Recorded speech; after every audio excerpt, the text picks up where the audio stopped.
Ada yang bilang buku ini buku psikologi terlarang. Kenapa ya? Halo, gue Haris, balik lagi di channel Kanvas Kata. Jadi di video kali ini gue akan nge-review buku Dilema Psikolog Muslim karya Dr. Malik Babikri Badri. Buku ini dikirimin oleh teman-teman dari Hafuza Reading Club.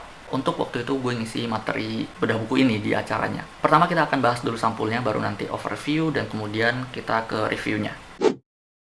Sampulnya sih biasa aja ya, kayak ya tipikal buku non-fiksi terbitan penerbit yang nggak begitu terkenal.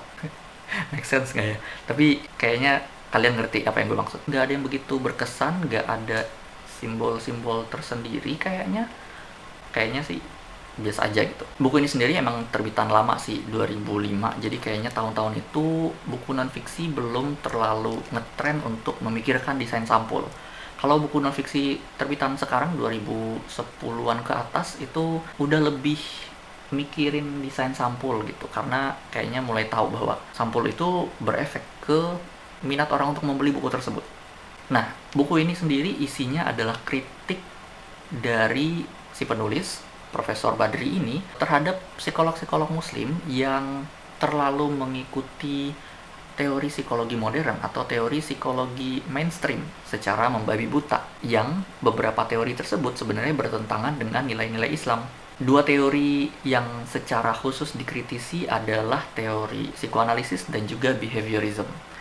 Kita masuk ke review buku ini. Ada beberapa poin plus yang gue suka, yang benar-benar berkesan. Yang pertama adalah untuk terbitan tahun 1979, buku ini pertama terbit 1979, buku ini tuh membawa ide yang sangat revolusioner di bidang psikologi, membawa kritik yang sangat tajam di era itu. Jadi nggak heran buku ini tuh masih dibaca sampai sekarang atau masih dicari gitu oleh akademisi, terutama yang kuliah di psikologi Islam. Kritik yang ada di dalam buku ini sendiri emang benar-benar tajam banget dan eye opening atau memicu diskusi gitu, terutama bagi orang-orang yang mendalami bidang psikologi, apalagi di psikologi Islam. Buku ini pasti memancing diskusi banget, apalagi kalau emang udah paham dengan teori yang dikritisinya gitu, yang psikoanalisis dan behaviorism itu. Nah, poin menarik berikutnya adalah meskipun nggak harus ya sebenarnya, tapi buku ini karena berupa kritik, dia pun menyertakan solusi yang bisa menyelesaikan masalah yang dia kritisi itu.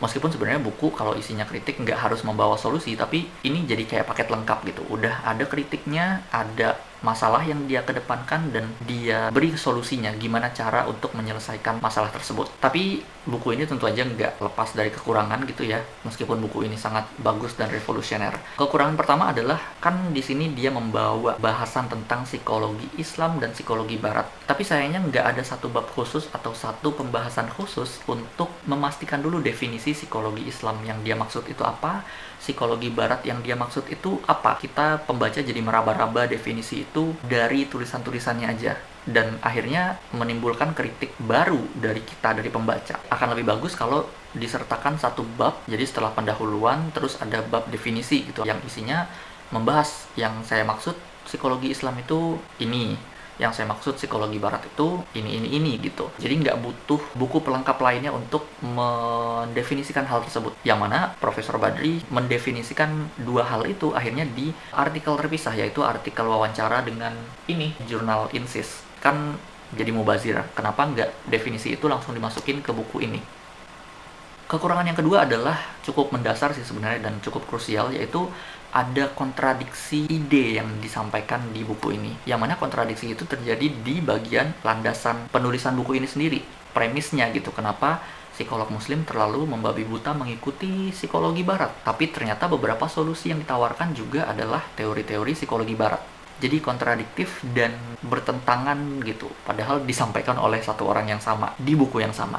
Yang kekurangan terakhir ini menjadi celah terbesar menurut gue untuk memungkinkan datangnya kritik, entah itu dari psikolog Islam sendiri atau dari psikolog pada umumnya, untuk mengkritisi buku ini. Tapi gue bisa melihat tujuannya sebenarnya apa. Tapi mungkin kayak karena penyampaian terlalu berapi-api, terlalu semangat, jadi ceroboh untuk meletakkan beberapa hal tersebut. Pembahasan lebih lengkap tentang kritik gue ini kalian bisa baca di Medium, ketik aja harisquotes.medium.com. Nanti ada 2 buah esai tentang buku ini, atau nanti gue taruh linknya di bawah deh, di kolom deskripsi. Nah, itu review singkat gue tentang buku Dilema Psikolog Muslim. Kalian bisa baca 2 esai gue yang lebih lengkap. Isi esai tersebut yang pertama tentang pembahasan inti dari buku ini, yang kedua kritik yang gue sampaikan untuk buku ini. Dan buku ini sendiri di Goodreads gue kasih rating 3/5 karena itu tadi, revolusioner, oke, layak dibaca, tapi ada beberapa kekurangan yang menjadi poin yang sangat krusial gitu. Jadi nggak bisa gue kasih 4/5 apalagi 5/5. Tapi buku ini bagus banget untuk dibaca, apalagi buat kalian mahasiswa atau akademisi di bidang psikologi, terutama psikologi Islam. Di acara bedah buku yang waktu gue sebutin, Bu Rizky, pemateri yang kedua hari itu, dia bilang gini, buku Dilema Psikolog Muslim ini di antara teman-temannya itu kayak buku terlarang gitu. Kayaknya, karena kalau dibaca oleh orang yang belum benar-benar paham tentang teori psikoanalisis dan teori behaviorism itu, yang mana adalah kayak jadi teori dasar psikologi mainstream saat ini, itu bisa menggoyahkan landasan teorinya gitu. Jadi kalau baca buku ini duluan, jadi susah nanti menyerap ilmu di waktu perkuliahan tentang psikologi mainstream. Mungkin gitu. Tapi itu jadi hal yang menarik juga dan jadi bahan diskusi juga sebenarnya nantinya. Jadi itu aja kurang lebih tentang buku Dilema Psikolog Muslim karya Profesor Malik Badri. Makasih sudah nonton dan sampai jumpa lagi di video gue berikutnya. Dah.